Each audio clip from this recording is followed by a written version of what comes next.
tratar de decir alguna cosa con ustedes sobre las características y sobre los desafíos que me parece que nos plantea pensar la problemática educativa, la problemática de nuestra escuela, de la educación, en el contexto de lo que solemos llamar, cuando pensamos en estos tiempos argentinos, y no solo argentinos, que corren, un proceso de democratización de la vida social en su conjunto, del mundo educativo en particular. La palabra democratización es una palabra interesante, me parece, que nos plantea un conjunto de desafíos para nuestro pensamiento incluso teórico, más conceptual, sobre la política, sobre la vida social, y que nos plantea, me parece, un conjunto de desafíos para pensar también lo que hacemos en nuestras prácticas profesionales, para el caso docentes específicas. Tiene un vínculo evidente esta palabrita, democratización, con otra palabra de la que evidentemente deriva, que es la palabra democracia. Palabra fundamental, sin duda, en la historia del pensamiento de las culturas de lo que solemos llamar Occidente desde hace muchos cientos e incluso miles de años. Una palabra que no siempre tuvo a lo largo de esos cientos y miles de años una buena prensa.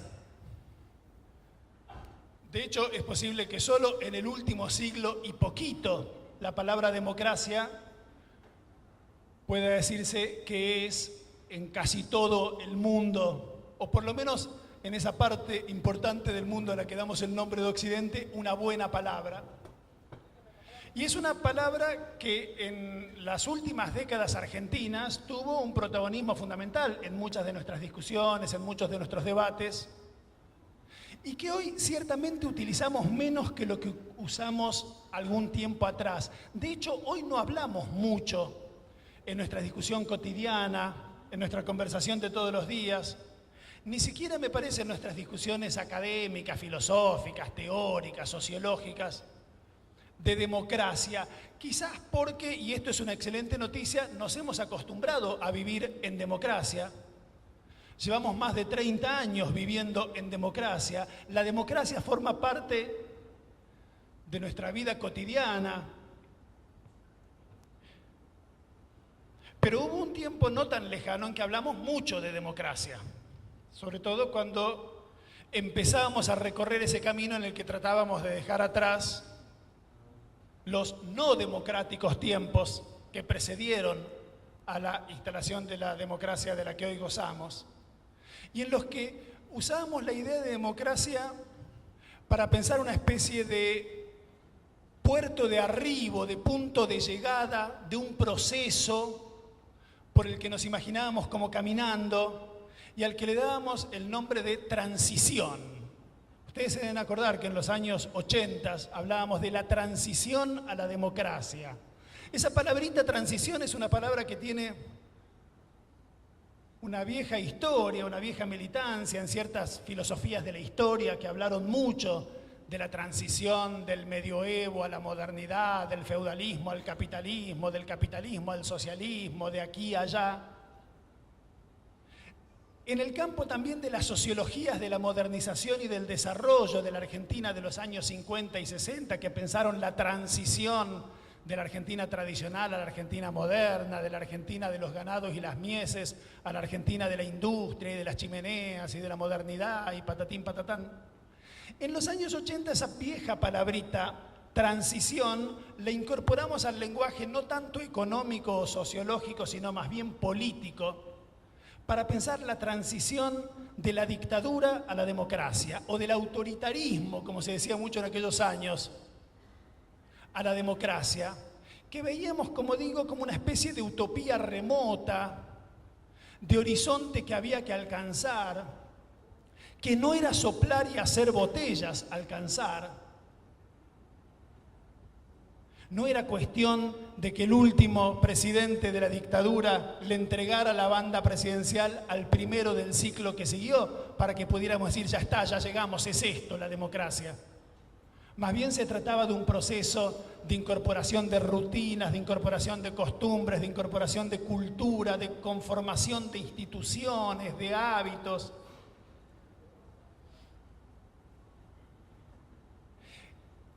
Y esa idea de democracia que teníamos en aquellos años 80, y que ciertamente orientó muchas de nuestras prácticas, también las pedagógicas, las docentes, nuestra actividad en nuestras escuelas y en nuestras universidades, era la idea de una democracia, me gustaría decir, como una especie de utopía, y de una utopía de una cosa muy específica, una utopía de la libertad. En los años 80, cuando veníamos de una dictadura muy feroz, que se había llevado puestas todas nuestras libertades, desde las más elementales, el modo en que nos representábamos una sociedad digna de ser vivida era esa utopía de una sociedad donde rigieran plenamente todas las libertades.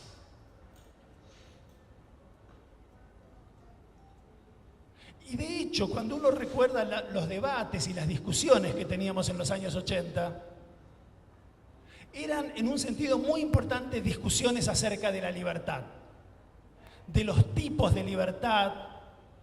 Había tipologías de la libertad, clasificaciones de la libertad positiva y la libertad negativa, la libertad de los antiguos, la libertad de los modernos, la libertad para.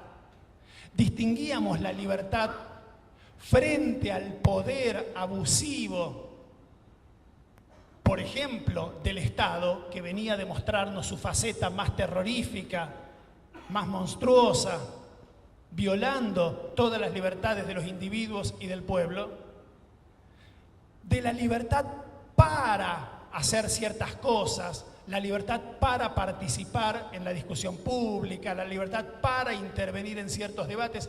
A la primera la libertad frente al poder omnímodo del Estado o de otros poderes, pero el Estado se nos representaba en aquellos años como un poder particularmente odioso y violatorio de nuestras libertades. La llamábamos libertad negativa, la libertad frente a un Estado que no debía censurar nuestras ideas, que no debía impedirnos decir lo que pensábamos, enseñar lo que queríamos, aprender lo que necesitábamos. Mientras que a la otra idea de libertad la llamábamos libertad positiva, la libertad para participar, la libertad para intervenir, la libertad para hacer. Discutimos mucho en aquellos años 80 sobre esas ideas de la libertad. Discutimos mucho sobre esa democracia como utopía o como horizonte del proceso de la transición, y discutimos mucho sobre el Estado, al que en general veíamos, quiero repetir esto porque creo que nuestra representación sobre este actor fundamental de la vida colectiva que es el Estado ha cambiado por lo menos un poco en los últimos años, y con buenas razones. Porque en aquellos años en que el Estado venía a demostrarnos su faceta más tremenda, más represiva, más terrorífica, más espeluznante, el Estado aparecía casi por definición como estando del lado de las cosas malas de la vida y de la historia, de lo que amenazaba nuestra libertad, de aquello de lo que había que huir como un atentado contra esa democracia entendida como una utopía de la libertad con la que soñábamos.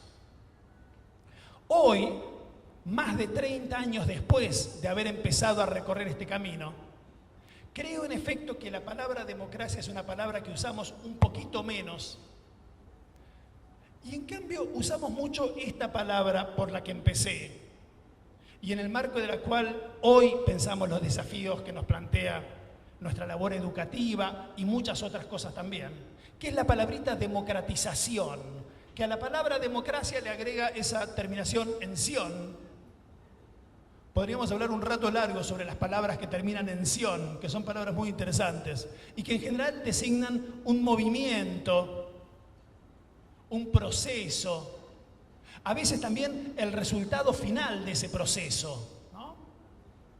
Como la palabra composición, que designa la acción de componer, pero que cuando el músico terminó de realizar la acción, significa también el resultado cristalizado de esa acción. Mirá qué linda composición que me salió, dice el músico que estuvo componiendo. Mirá qué linda construcción que me quedó, dice el albañil que estuvo construyendo. Podríamos hablar un rato largo sobre las palabras que terminan en ción, que cuando uno va a buscarlas al diccionario, el diccionario dice acción y efecto de. Acción, que es lo que los hombres hacemos en nuestra vida, y efecto, que es el resultado cristalizado, objetivado, reificado de ese conjunto de acciones previas hechas. No es por casualidad que el lenguaje de la política, el lenguaje de la sociología, el lenguaje de la filosofía social está tan cargado de palabras que terminan en ción. Porque en realidad la vida social, que la política, la sociología y la filosofía social piensan, es el perpetuo devenir cosa de las acciones que realizamos, el perpetuo devenir efecto de aquello que hacemos como actores en el mundo. Transición era una palabra que terminaba con ción, designaba el camino hacia esa democracia que nos representábamos como utopía. Democratización quiere decir que la democracia ya no es un puerto de arribo que está al final del camino, sino eso que se va profundizando en el camino mismo. Por eso me parece que se puede decir que en los últimos 30 años nos hemos desplazado de la idea de democracia como utopía a la idea de democratización como proceso. ¿Como proceso de qué? De muchas cosas, ciertamente. Pero yo aquí quiero introducir, para ir más o menos rápidamente al tema central sobre el que me gustaría conversar con ustedes, quiero introducir una palabrita fundamental. No es que la palabrita libertad haya dejado de ser importante en nuestras vidas. No es que hoy nos preocupen menos las libertades que lo que nos preocupaban 30 años atrás. Diría incluso más. Hoy nos preocupan muchas más libertades con las que 30 años atrás ni siquiera soñábamos que podríamos gozar alguna vez. Y de las que hoy gozamos y celebramos gozar y queremos más todavía. Pero junto con esa idea de libertad, que es una idea que, como digo, ya tiene una militancia de varias décadas en nuestro pensamiento social y en nuestra vida común, aparece una palabrita, hoy fundamental me parece en nuestros modos de pensar muchos de nuestros procesos colectivos y ciertamente la actividad de educar, que es la palabrita derecho. Y cuando decimos democratización, pensamos en un proceso de ampliación, profundización, generalización, universalización de derechos, es decir, de transformación de lo que antes solo podíamos representarnos como privilegios o como prerrogativas exclusivas de un pequeño grupo, en posibilidades efectivas y ciertas para todos, en derechos de los que todos gozan o deberían gozar, y de los que muchas veces todos gozan o deberían gozar o pueden o podrían gozar. Y ahora voy a decir algo sobre esto. Sobre este difícil estatuto que tiene la palabra derecho, que en general cuando lo usamos es para nombrar algo que todavía no termina de ser plenamente un derecho, si no, ni siquiera lo andaríamos reivindicando por ahí. Pero en la posibilidad de ejercicio efectivo de estos derechos de los que hablamos cuando hablamos de procesos de democratización, el Estado tiene un papel fundamental que no suele ser un papel negativo, sino por el contrario, el papel de una condición de posibilidad, de una garantía, de un piso sin el cual esos derechos son imposibles de verificar. Si en los 80, en que el Estado venía a demostrarnos su faceta más terrorista, poníamos la idea misma del Estado del lado de las cosas malas de la vida y de la historia y pensábamos la libertad contra el Estado, que era casi por definición un enemigo de esa libertad. Hoy me parece que vamos representándonos al Estado, no necesariamente como algo que no nos plantee todo tipo de problemas, y después también voy a decir algo sobre esto que es necesario, me parece, pensar con mucha sutileza, porque no se trata de pasar del antiestatalismo ingenuo de 30 años atrás a un estatalismo simétricamente candoroso que sería una perfecta tontería, pero sí me parece que vamos entendiendo que sin Estado y un Estado activo y un Estado que interviene y un Estado que pone plata, sin Estado, muchos de los derechos que nos gusta proclamar que hoy todos tenemos no podrían efectivamente verificarse en nuestra vida social. Por lo tanto, el Estado no está solamente del lado de las cosas malas de la vida y de la historia, y en muchos casos está, sobre todo, del lado de las cosas buenas de la vida y de la historia. Esta tensión que nos plantea hoy el problema del Estado y que no nos planteaba en los años en los que decíamos Estado y se nos aparecía el rostro de Videla, que no nos producía ninguna ambivalencia, que no nos producía ninguna ambigüedad. En cambio, hoy el problema del Estado me parece que tiene una complejidad que requiere el uso de sofisticados, sutiles instrumentos conceptuales, de análisis para pensar efectivamente cuánto deben a él los derechos de los que gozamos y cuántos problemas, sin embargo, el Estado no deja de seguir causándonos. Entonces yo querría decir, hecha esta presentación generalísima del asunto, un puñado de cosas. Ninguna de las cosas que voy a decir va a ser para resolver los enormes problemas que este planteo generalísimo que acabo de formular introduce, sino simplemente como para puntualizar cuáles son esos problemas en los que me parece que tenemos que pensar. Porque, del mismo modo que yo decía hace un momento que 30 años atrás se nos planteaba el asunto de la libertad y pensamos mucho sobre la cuestión de la libertad. Y yo recuerdo bien las discusiones que sosteníamos en nuestras universidades, en nuestras carreras de ciencias sociales, de filosofía social, de filosofía política. Redescubrimos a los viejos clásicos que habían pensado el problema de la libertad. Releímos a Stuart Mill, releímos a Benjamin Constant, releímos a Isaiah Berlin, releímos a todos los tipos que habían pensado el problema de la libertad en los últimos 2 o 3 siglos de historia de las ideas. Del mismo modo, el problema de los derechos plantea un conjunto de debates fundamentales. No es nada simple la idea de derecho. No es nada simple la idea de derecho y la complejidad que tiene la idea de derecho. Me parece que es importante pensarla, incluso si no nos dedicamos profesionalmente a la filosofía política, porque afecta fundamentalmente nuestra representación de lo que hacemos con nuestras vidas profesionales, de lo que hacemos en nuestras aulas, de lo que hacemos en nuestras instituciones. ¿Qué decimos cuando decimos que nuestros estudiantes tienen un derecho a la educación? ¿Qué decimos cuando decimos que alguien tiene un derecho a algo? ¿Qué quiere decir tener un derecho? Esa pregunta a mí me parece fundamental y no me parece que tenga fácil respuesta. No es fácil responder a la pregunta. Digo, si no nos la formulamos como una consigna rápida para la discusión política inmediata, en la que por supuesto uno reivindica derechos medio irreflexivamente, sin andar preguntando ¿y quién me dijo a mí que esto puede ser efectivamente postulado como un derecho porque forma parte de la lucha política? Decir que todas las cosas que uno quiere son derechos que a uno lo asisten. Y en general el que está enfrente dice, pero a mí me asiste tal otro, y entonces aparece una discusión que nos obliga a pensar, bueno, ¿y quién me dijo a mí que esto que yo reivindico como un derecho que me asiste es un derecho? ¿Qué es tener un derecho? ¿Cuándo puedo decir que tengo un derecho a algo? Que fíjense ustedes que es una cosa que solemos decir, justo cuando, de hecho, no tenemos el derecho que decimos que tenemos.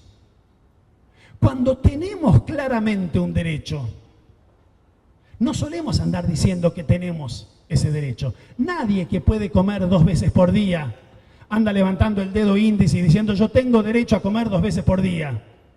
Porque de hecho lo tiene. Y porque lo tiene, no necesita proclamarlo y no se le ocurre siquiera proclamarlo. Lo ha, como decimos generalmente, naturalizado y es una muy buena noticia que lo haya hecho. Nadie que puede votar anda dando puñetazos a la mesa y diciendo yo tengo derecho a votar, porque es obvio que lo tiene. Anda a votar, no es golpeando la mesa. Es el que no puede votar, el que de hecho no tiene ese derecho. El que dice yo tengo derecho a votar. Frente a lo cual uno debería responder, no, no tenés. ¿No ves que no tenés? ¿No ves que de hecho no tenés?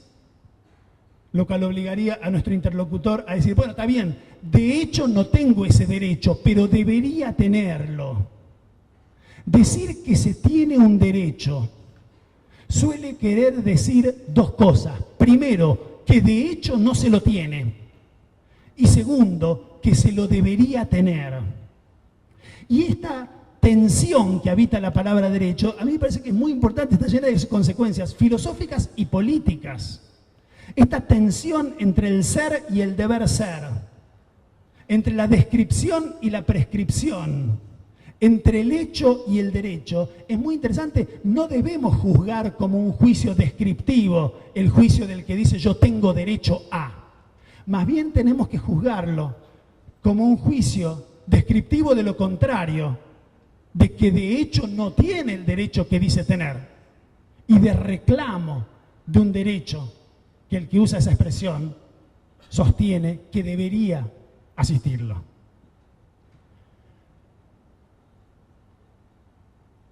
En segundo lugar, segundo problema que me gustaría plantear aquí, entre los varios que voy a plantear y que espero que nos sirvan para pensar un poco lo que hacemos en nuestras instituciones, en nuestras escuelas, en nuestra actividad, en relación con la enseñanza. ¿Qué pasa cuando en un contexto de ampliación de derechos, de distinto tipo de derechos, cuando en el contexto de un proceso, como dije al comienzo, de democratización, los derechos que reivindican algunos individuos o algunos grupos, colisionan o corren el riesgo de colisionar con los derechos que reivindica otro individuo u otro grupo?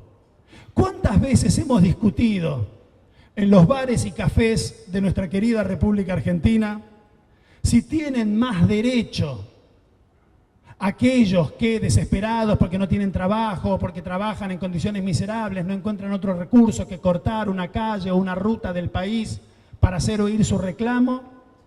¿O aquellos que, no teniendo otro modo de ganarse la vida que ir a trabajar, tienen que llegar a horario de trabajo porque si no, no les pagan el presentismo, yo qué sé qué? ¿Cuántas veces hemos discutido eso? Que es una discusión apasionante, muy interesante, para la que no hay respuestas a priori.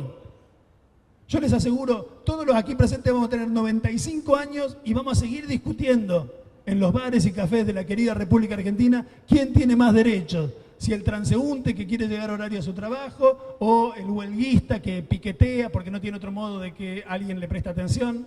Porque ese dilema no tiene una respuesta universal, absoluta, priorística. Depende siempre de las circunstancias específicas. Seguro que cuando alguien nos plantea el dilema, nosotros preguntamos, bueno, pero ¿cuánto gana ese que protesta? ¿Quién es el que no puede pasar por el camino para ir a su trabajo? ¿No existe una vía alternativa? ¿No? En general hacemos esas preguntas. ¿Cómo es que el bien común se joroba lo menos posible, garantizando al mismo tiempo el derecho de todo el mundo a transitar y el derecho de todo el mundo a protestar? Pero lo que quiero decir es que con mucha frecuencia aparecen estos conflictos de derechos o de cosas que los propios actores sociales se representan a sí mismas como derechos. Hoy los docentes argentinos, mucho más que hace 30 años, muchísimo más que hace 50 años, nos representamos, y es una gran noticia que podamos representarnos, nuestras posibilidades de capacitación, de perfeccionamiento, como un derecho que nos asiste. Hoy hablamos en el sindicalismo argentino, en el mundo educativo argentino, de que hay un derecho a la capacitación. Y es excelente que eso sea así. Es excelente que los docentes argentinos podamos pensar que tenemos un derecho a mejorar, a perfeccionarnos, a recibirnos de algo más de lo que somos. Y que la institución en la que trabajamos tiene que garantizarnos ese derecho. Y que el Estado que regula nuestra actividad tiene que garantizarnos ese derecho. Pero también decimos, y es una excelente noticia que hoy digamos, que nuestros estudiantes tienen un derecho a aprender y a tener clases. ¿Qué pasa o qué pasaría hipotéticamente si algún funcionario de alguna escuela o de alguna universidad recibiera un día en su despacho, como reciben todos los días en su despacho, algún docente que viniera a decirle, mi querido decano, mi querido rector, mi querido profesor, en ejercicio de mi sacrosanto derecho a la capacitación, quiero informarle que mañana miércoles no voy a venir a clase porque voy a hacer un curso de capacitación que es muy importante para mi carrera. Y el director, antes de decirle sí, como no, encantado, González, mira y dice, pero González, si usted mañana tiene 6 horas de clase con un curso que tiene 120 estudiantes que están, pero yo tengo derecho de capacitar, pero sus estudiantes tienen derecho a que usted esté allí. ¿Cómo resolvemos ese problema de nuevo? Y es un problema que se nos presenta, en efecto, en nuestras instituciones. El sindicalista docente dirá, nada es más sacrosanto que el derecho a la capacitación. El presidente del centro estudiante dirá, nada es más sacrosanto que los compañeros tengan clase. ¿Se puede resolver ese conflicto? Sí. Si la facultad, la universidad o la escuela en cuestión dispone de fondos suficientes, podrá reemplazar al profesor que necesita capacitarse con otro igual de bueno que él, a quien le deberá pagar por las horas que deba dar. Pero ¿qué pasa cuando la institución en cuestión no tiene esa plata o debe destinar esa plata a un sistema de becas o a comprar tal otra cosa o a garantizar tal otro derecho de un tercero? En un contexto de escasez de recursos, y todo contexto es un contexto de escasez de recursos, necesariamente que la discusión política se plantee en términos de derechos, lo cual es una excelente noticia, plantea este tipo de excelentes problemas. Es muy bueno que una sociedad tenga estos problemas. No hace tantos años que en la Argentina salíamos a la calle a protestar porque se llevaban puestos todos nuestros derechos. Y hoy estamos discutiendo, en un contexto de ampliación de todos esos derechos, cuáles, en una hipótesis en que 2 de ellos eventualmente colisionen, hay que privilegiar. Es muy bueno que una sociedad tenga ese problema, pero eso no quiere decir que ese no sea un problema. ¿Cómo se lo resuelve?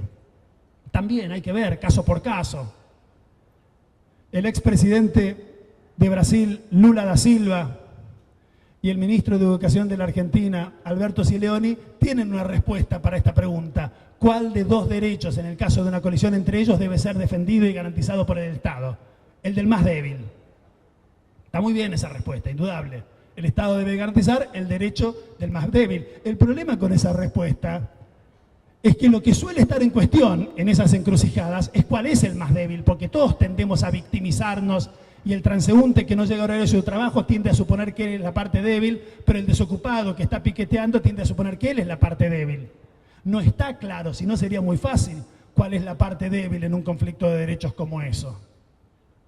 Hay otros casos en que disponemos de criterios más objetivos o más obligatorios, digamos. La Argentina ha incorporado por una ley de la Nación la Declaración de las Naciones Unidas sobre los Derechos del Niño, que dice que cuando lo que está en juego son los intereses del niño, ese interés es superior a cualquier otro. Es muy bueno que la Argentina haya hecho eso, no solamente porque es muy importante que los derechos de los niños sean los más importantes, sino porque además nos permite resolver dilemas como este. En el caso de una situación en que de un lado tenemos el derecho de un niño y del otro lado tenemos un derecho de un no niño, no hay que preguntarse cuál es la parte más débil. Hay que preguntarse cuál es la parte más importante, el niño, y no hay discusión. Pero esta discusión que aquí estoy planteando sobre las eventuales colisiones de derechos que los distintos actores pueden representarse como enfrentados en una cierta circunstancia, se vuelve muy interesante cuando alguien se representa como un derecho, alguien que otro de ninguna manera piensa que es un derecho que lo asiste al primero. El otro día, en una reunión parecida a esta, un poquito menos numerosa, no habían venido todos como hoy, yo estaba charlando, una charla conmovedora, el derecho de los adolescentes, el derecho de los niños, el derecho a la educación, papín, papá. Y una protagonista de la conversación, de la reunión, se levantó y me dijo algo muy interesante. Me dijo, sí, muy bien, muy bonito, muy lindo todo eso, el derecho a la educación de nuestros jóvenes. Pero ¿qué pasa con mi derecho a no dar clases con vagos y atorrantes en las aulas? Dicho lo cual, se despachó con una previsible diatriba contra todas las políticas inclusivas que el gobierno nacional viene lanzando en los últimos 10 años, ninguna de las cuales le parecía bien, porque ella tenía derecho a no dar clases con vagos y atorrantes en su aula. A mí me parece que la discusión que planteaba esa colega, a quien por supuesto le respondí que eso no es un derecho que le asiste, y que es más bien el hijo de un conjunto de prejuicios absolutamente abominables. Pero lo interesante, me parece, es que esa señora planteaba eso como un derecho que en efecto le asistía. Y es muy interesante que eso se pueda hacer, porque por lo mismo que dije al comienzo, que es que no existe un criterio universal para saber qué cosa es un derecho, puesto que eso es siempre histórico. Eso se va conquistando con las luchas, eso se va conquistando con las leyes, eso se va conquistando con la acción del Estado. En efecto, es perfectamente posible que cuando en una sociedad se discute la política en términos de derechos, y es una muy buena noticia, quiero insistir, que estemos discutiendo en esos términos en la Argentina, algunos se representen como derechos que los asisten, cosas que otros no estamos dispuestos a reconocer que son derechos que los asisten, porque pensamos que son odiosas prerrogativas que no los asisten en absoluto.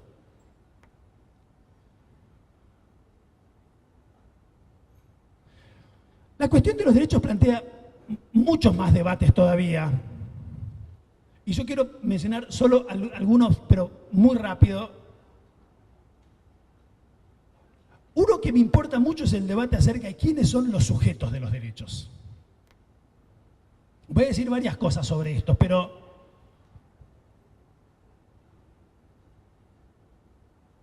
es muy interesante, pero sobre todo pensando en cierta literatura, en cierta bibliografía y en ciertos movimientos de la política y de la teoría jurídica constitucional latinoamericana contemporánea, muy interesante, que ha multiplicado los sujetos de derecho respecto a los que nosotros tendíamos a pensar que merecían tradicionalmente esa caracterización. En general nosotros tendemos a pensar que los sujetos de derecho son personas.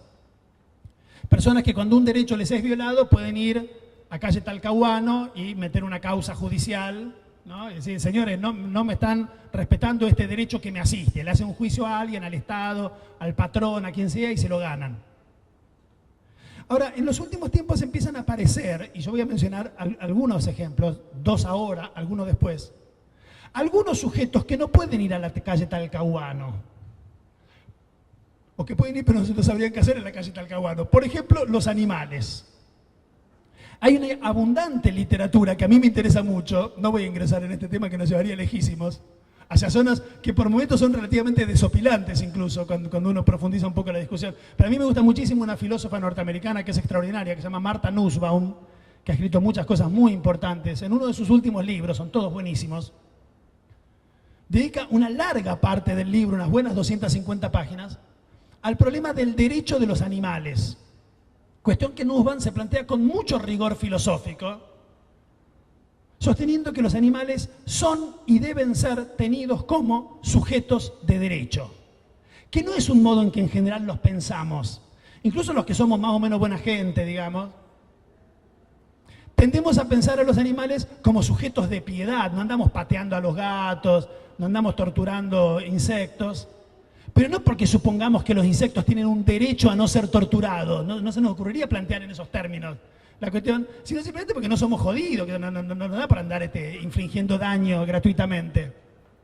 Pues bien, Martha Nussbaum dice, no, los animales no deben ser considerados objetos de piedad, deben ser considerados sujetos de derecho. Y argumenta, no voy a entrar en esto, porque nos llevaría lejos y quiero ir rápidamente a la educación, que por lo que estamos acá. Pero es muy interesante esa discusión. Si uno de verdad estuviera dispuesto a suponer que los animales son sujetos de derecho, toda la discusión que planteé antes se multiplica de una manera formidable, extraordinaria y llena de problemas filosóficos, políticos, organizacionales para nuestra vida en común. Y algunos llevan el argumento un poco más allá.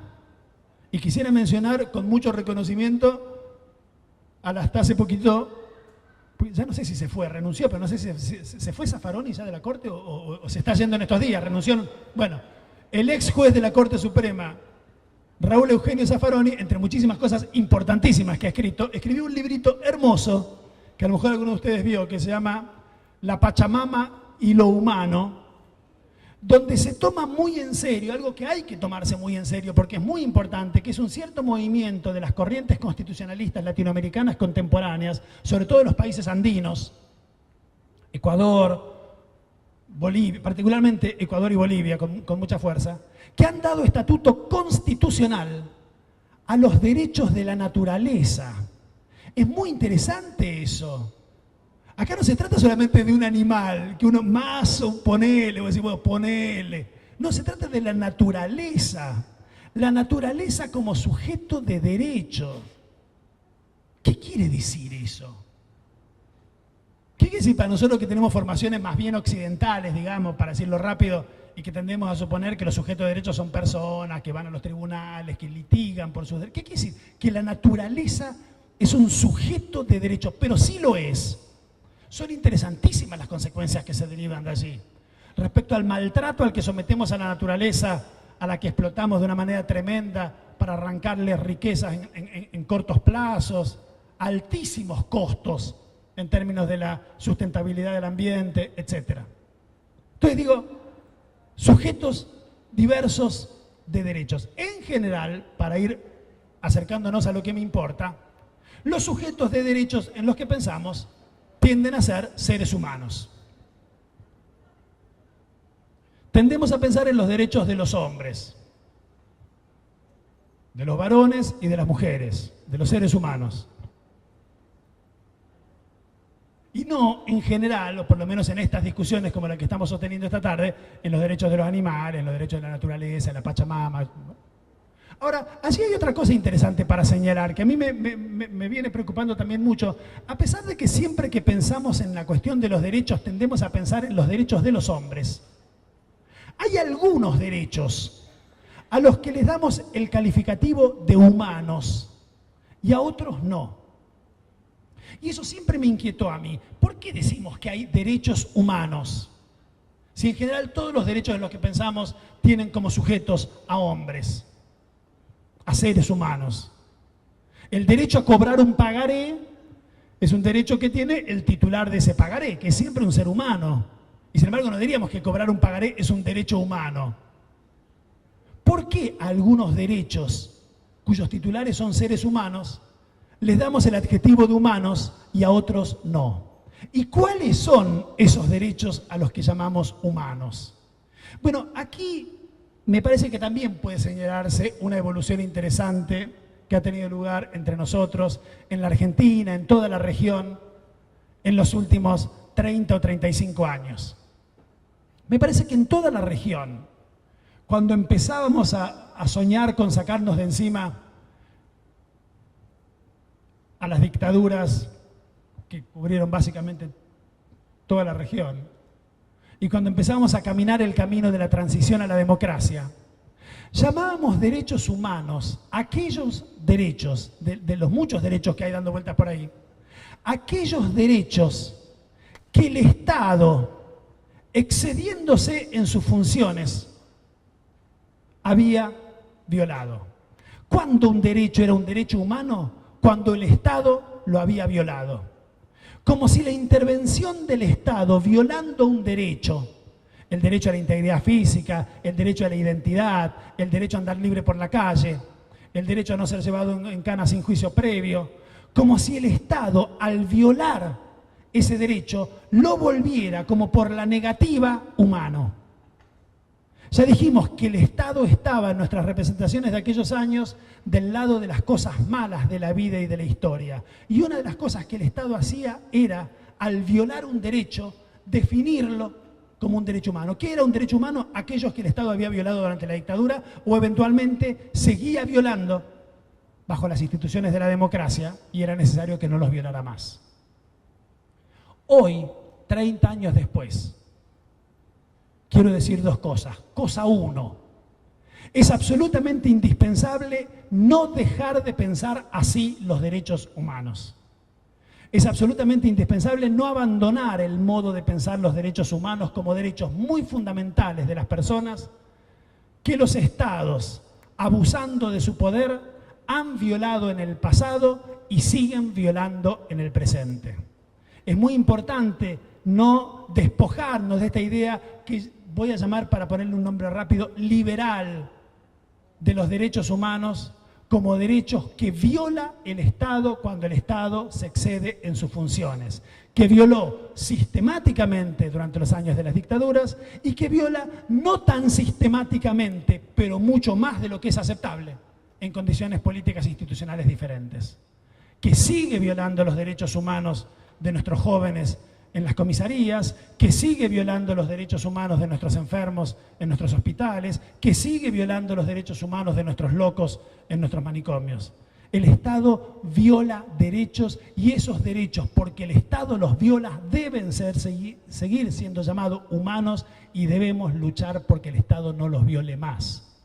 Pero junto con eso y al mismo tiempo que eso, es evidente que desde hace unos cuantos años a esta parte, cuando pensamos en los derechos humanos en nuestros países y específicamente en nuestro país, agregamos a la clásica lista de los derechos que el Estado represivo había violado, insisto, el derecho a la integridad física, el derecho a no ser torturado, el derecho a no ser hecho pelota, el derecho a no ser llevado en cana sin juicio previo, el derecho a no ser asesinado, una cantidad de otros derechos que, al revés que los anteriores, solo son derechos con los que podemos contar porque el Estado está allí para garantizarlos. Hoy pensamos que la vivienda es un derecho humano. Hoy pensamos que la salud es un derecho humano. Hoy pensamos que la educación es un derecho humano. A estos derechos, yo no los llamaría como a los anteriores derechos negativos, en el sentido de derechos que reivindicamos porque el Estado los violó, sino derechos positivos o afirmativos que tenemos porque y en la medida en que el Estado los garantiza, y que decimos que son derechos exactamente porque no los tenemos del todo. Es una gran noticia que hoy podamos pensar a la salud en la Argentina como un derecho humano universal. Seríamos unos ingenuos si supusiéramos que ese derecho humano universal, en efecto, todos lo tenemos. Es porque todos no lo tenemos que decimos que es un derecho. Es fantástico que hoy en la Argentina se pueda hablar de la vivienda como un derecho humano universal. Sería no leer los diarios suponer que ese es un derecho humano que hoy en la Argentina todos tenemos. Es porque no lo tenemos que tenemos que seguir diciendo, como el que daba puñetazos en la mano porque no podía votar, que tenemos que tener todos ese derecho. Y hoy pensamos en la Argentina a la educación como un derecho humano universal. Y que podamos hacerlo es extraordinario y cambia todo. Hoy pensamos en la Argentina la educación en todos sus niveles, incluido el superior. Y esto último, que a mí me concierne especialmente porque tiene que ver con el ámbito donde desarrollo mi trabajo y al que me he dedicado mucho en los últimos años de mi vida, esto último es una revolución extraordinaria, extraordinaria. Ha cambiado la representación sobre qué cosa es la universidad en la historia de Occidente, cuando podemos decir hoy en América Latina, como dice una famosa declaración de la Conferencia Regional de Educación Superior para América Latina y el Caribe, del IESALC, de la UNESCO, del año 2008, que la educación superior es un bien público y social, un derecho humano universal y una responsabilidad de los estados. Pero no solo la superior, más todavía la secundaria, la primaria, la educación en todos sus niveles es un derecho humano que asiste a nuestros niños, a nuestros adolescentes, a nuestros jóvenes, a nuestros ciudadanos. Poder pensar así supone una transformación fundamental respecto a los modos tradicionales en los que se pensó la educación en la Argentina y está lleno de consecuencias extraordinariamente importantes para nuestra propia práctica docente. Decir que la educación es un derecho que asiste a nuestros jóvenes, es un derecho que asiste a nuestros estudiantes, es un derecho que asiste o que debería asistir, aunque no asista de hecho, a aquellos que todavía no están adentro de la escuela y que tienen que estar. Significa decir que nosotros somos responsables por garantizar el ejercicio efectivo y exitoso de ese derecho a todos los ciudadanos de los que nos gusta decir que son titulares de ese derecho. Ese derecho existe si y solo si nosotros, los docentes, las instituciones educativas, el Estado, nosotros somos el Estado frente a los muchachos que están sentados en los pupitres tratando de ejercer allí un derecho que nos gusta decir que los asiste, pero que solo los asistirá si nosotros se los garantizamos. Y eso significa entender que si nosotros no se lo garantizamos, Nosotros estamos haciendo algo mal. Eso significa decir que no podemos usar nunca más la excusa de los déficits con los que nos llegan. Pero no saben lo que deberían saber. Bueno, no saben lo que deberían saber, enseñáselo. Pero es que se lo deberían haber enseñado antes, pero no se lo enseñaron, enseñáselo.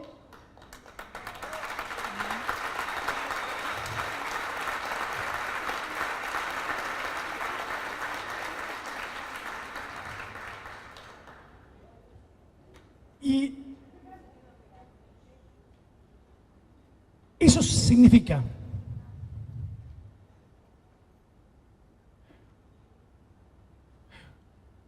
confiar en que esa enseñanza no será en vano, que todos los estudiantes que en ejercicio de un derecho humano que los asiste llegan a nuestras aulas, a nuestras instituciones, a ejercer allí ese derecho a la educación, que no es el derecho a tratar de entrar. Es el derecho a tratar de entrar y entrar. El derecho a tratar de aprender y aprender.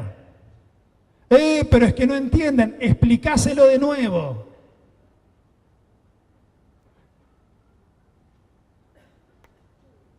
Pregúntate si se lo estás explicando bien. Confía en que él puede entenderlo. No lo humilles por las dudas.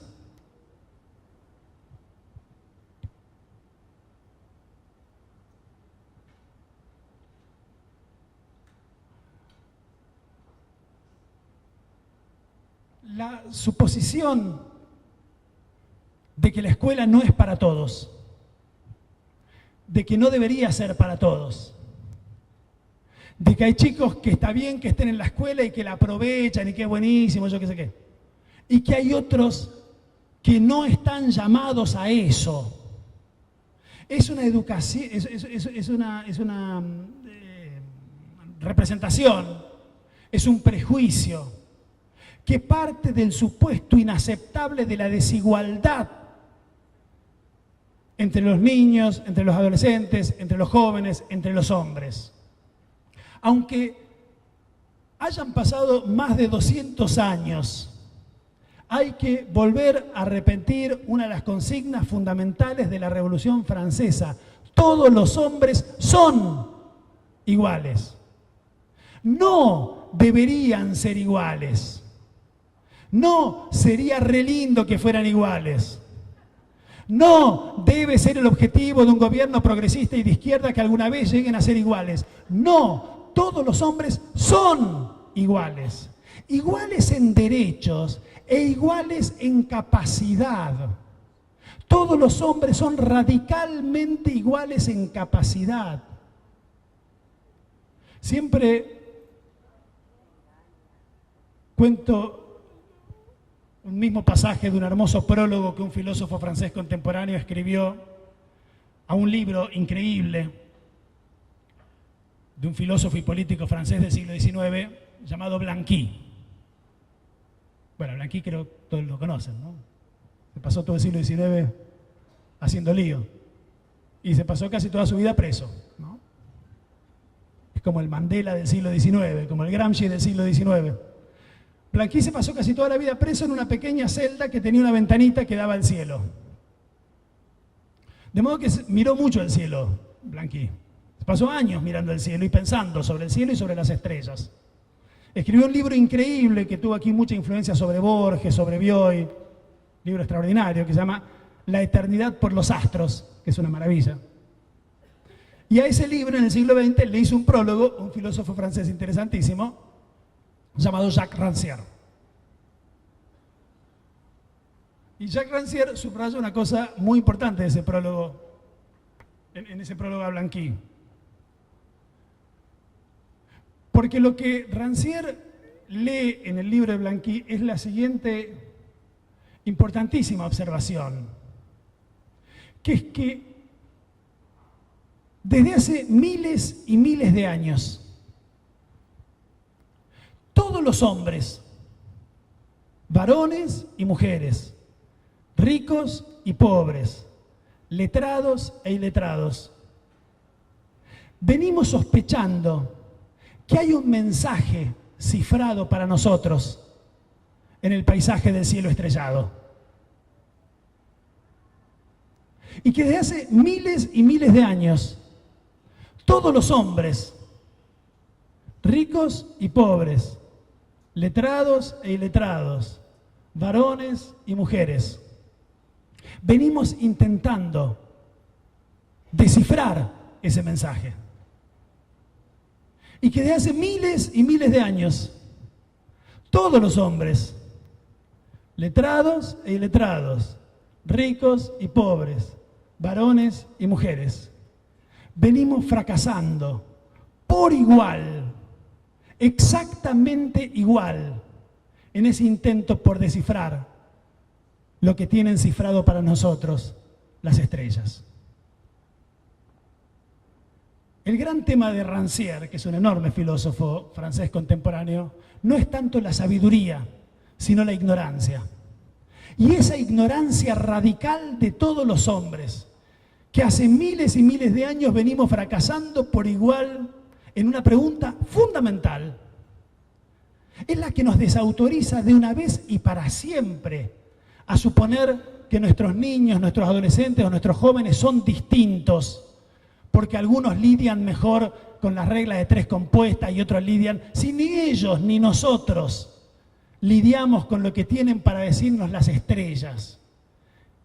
¿Qué diferencia importante puede hacer entre nuestros estudiantes que algunos hayan aprendido ya que las esdrújulas llevan tilde y que a otros se lo tengamos que decir nosotros, sin humillarlos, sin sacudir la cabeza, sin decir qué barbaridad, cómo no lo sabés?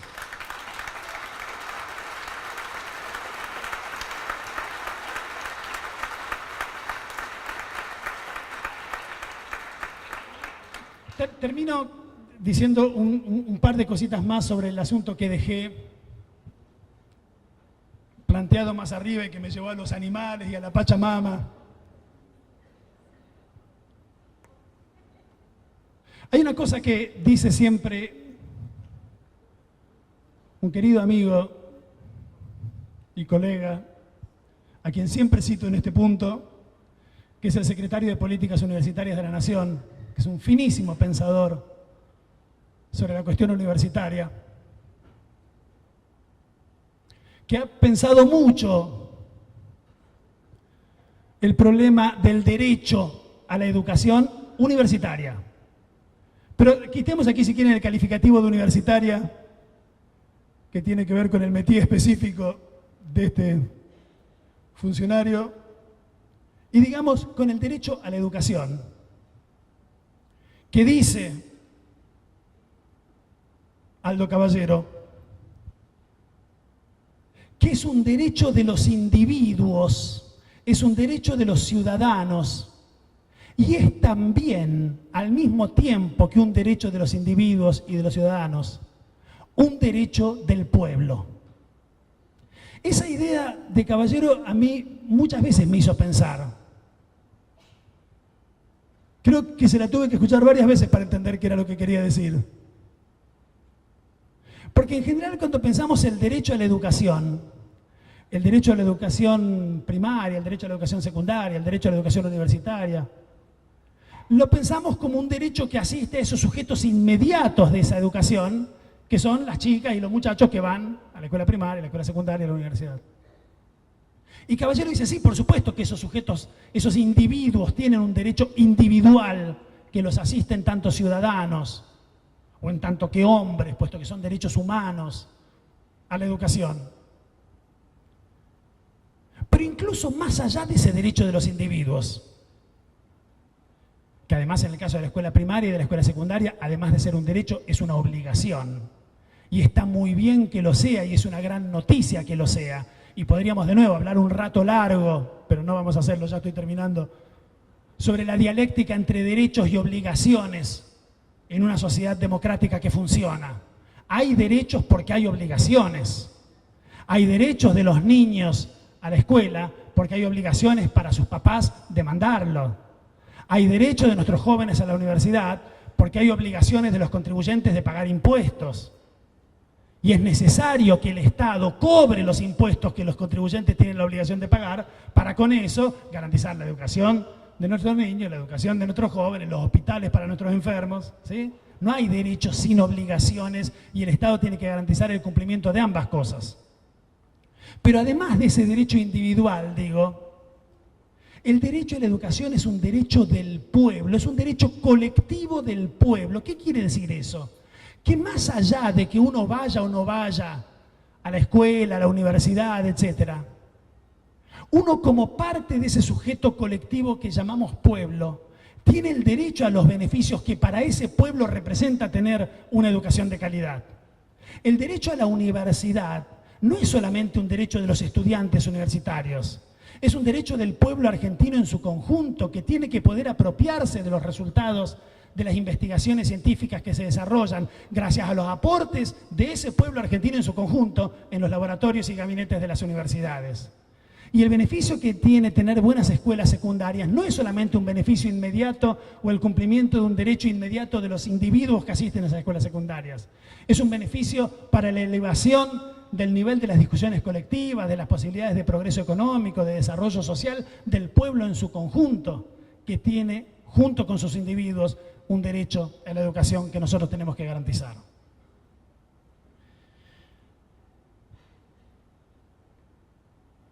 Termino diciendo una cuestión sobre algunos sujetos. Sobre algunos de estos sujetos destinatarios de los derechos que llamamos humanos, que el Estado debe garantizar, que nosotros, rostro de ese Estado frente a nuestros estudiantes, tenemos la obligación de garantizar. Quisiera, referirme a unos ciertos sujetos, a unos ciertos hombres, que a mí también me parece importante considerar sujetos de los derechos que llamamos humanos, a pesar de que, pero por razones distintas, tampoco ellos puedan ir a la calle Talcahuano a meterle un juicio a aquel que viola esos derechos. Porque son los hombres, varones o mujeres, que no están aquí para dar un puñetazo en la mesa o para levantar el dedo índice o para ir a la calle Talcahuano a impugnar al que viola los derechos que exactamente porque no están aquí los asisten. En la Argentina hemos discutido mucho sobre los derechos de aquellos que no están aquí porque ya no están aquí, porque han muerto, sobre todo cuando han muerto víctimas de la violencia del Estado, que exactamente porque están muertos les debe la garantía de los derechos que los asisten. El derecho a la memoria, a la verdad y a la justicia no es solamente un derecho de los sobrevivientes, es también un derecho de aquellos que no están aquí para reclamarlo y que justo porque no están aquí nos obligan. Pero más que hablar de los derechos de los que no están porque ya no están, quisiera terminar diciendo dos palabras sobre los derechos de los que no están porque todavía no están. No de los que ya han muerto, sino de los que todavía no han nacido. Los que todavía no han nacido, ni han sido concebidos, ni han sido soñados. Pero que de algún modo desde un punto del futuro nos exigen que hoy les garanticemos los derechos que justo porque ellos no están aquí los asisten. Si entre ellos derechos contamos, por ejemplo, el derecho a tener un planeta vivible, es decir, si entre esos derechos contamos el derecho a la vida, se desprenden de tomarnos en serio ese derecho de los que todavía no están, un conjunto importantísimo de consecuencias para nuestras prácticas económicas, productivas, extractivas en relación con la naturaleza. Y a mí me parece que una parte importante de toda esta conversación, que ya ahora termina, se refiere a la actitud que nosotros tenemos frente a los que todavía no están y vienen llegando. A mí la imagen del que viene llegando es una imagen que me parece muy potente, muy poderosa. La pensó en el siglo XVII un gran filósofo político inglés llamado Thomas Hobbes. El siglo XVII es un siglo genial, ¿no? Les digo esto por si alguien no tiene lectura para el fin de semana, por ejemplo. El siglo XVII es un siglo para quedarse a vivir, es un siglo extraordinario. Es un siglo en que un mundo entero se había hecho pelota y en el que había que pensarlo todo radicalmente de nuevo, ¿no? Todo, desde el comienzo. Descartes fue al comienzo, ¿se acuerdan? Dudó de todo, hasta llegar a un punto en el que pudiera agarrarse y no dudar ya más. Spinoza escribió un libro extraordinario que empieza con esta frase. Dice, todo lo que es... Papá, sigue la frase, ¿no? Todo lo que es en sí o es en otro. Pero lo que me importan son las 4 primeras palabras de esa frase. Todo lo que es, eso es pensar, ¿no? Eso es un gesto ambicioso, tratar de pensarlo todo. Locke, que era un cristiano, fue al comienzo, al libro del Génesis, y escribió su filosofía política a partir de una interpretación del libro del Génesis. Y Hobbes se imaginó el comienzo mismo de la sociabilidad, imaginando a un individuo solo. Esa es una escena imposible, no hay individuos solos, ¿no? Los hombres somos bichos sociales, nacemos en una familia, no existe el individuo solo. Pero esa fue una gran ficción que inventó el siglo XVII. Imaginemos que hubo una vez un individuo solo.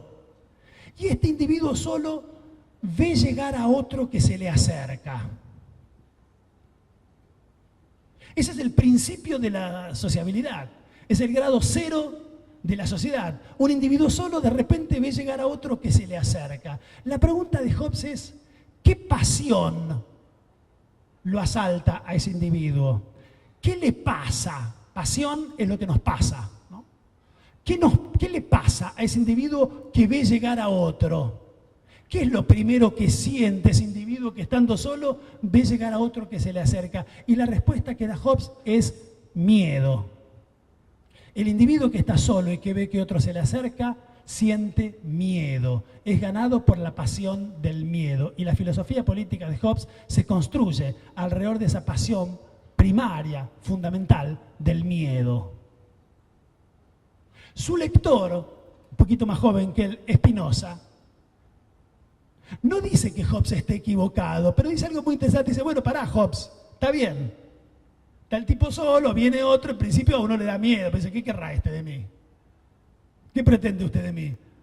La billetera, ¿qué quiere? En principio es razonable que si uno está solo y viene otro y se acerca, pero eso es solo una primera imagen, dice Spinoza.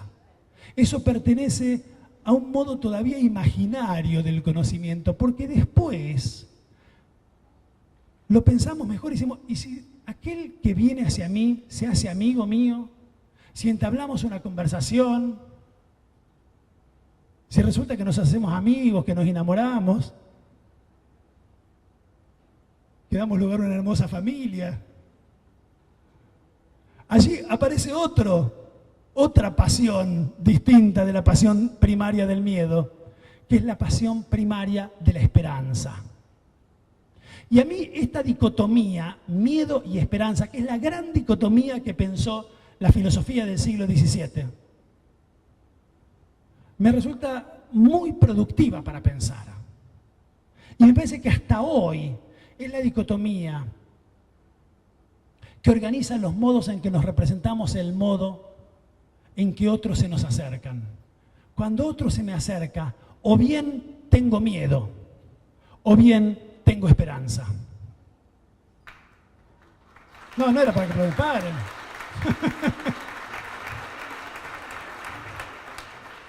Ahora dentro de un ratito es para que aplauda, pero esto era solo la preparación del gran finale. El gran finale dice así, que yo creo, en efecto, que hoy en la Argentina, que hoy en nuestra región, pero me atrevo a decir que hoy en el mundo existen dos grandes proyectos políticos. Uno es el que a los que vienen llegando, no de otro lugar. Los que vienen llegando a otro lugar también son un tema interesante, ¿eh? Y en general en la historia argentina los hemos tratado bastante mal. Hay que recordar nomás la literatura argentina de 1900, las estigmatizaciones, la xenofobia, ¿no? No hemos sido amables frente a los que llegaban de otros lugares. Pero tampoco siempre somos amables de los que llegan, con los que llegan de otro tiempo, con los que llegan del futuro.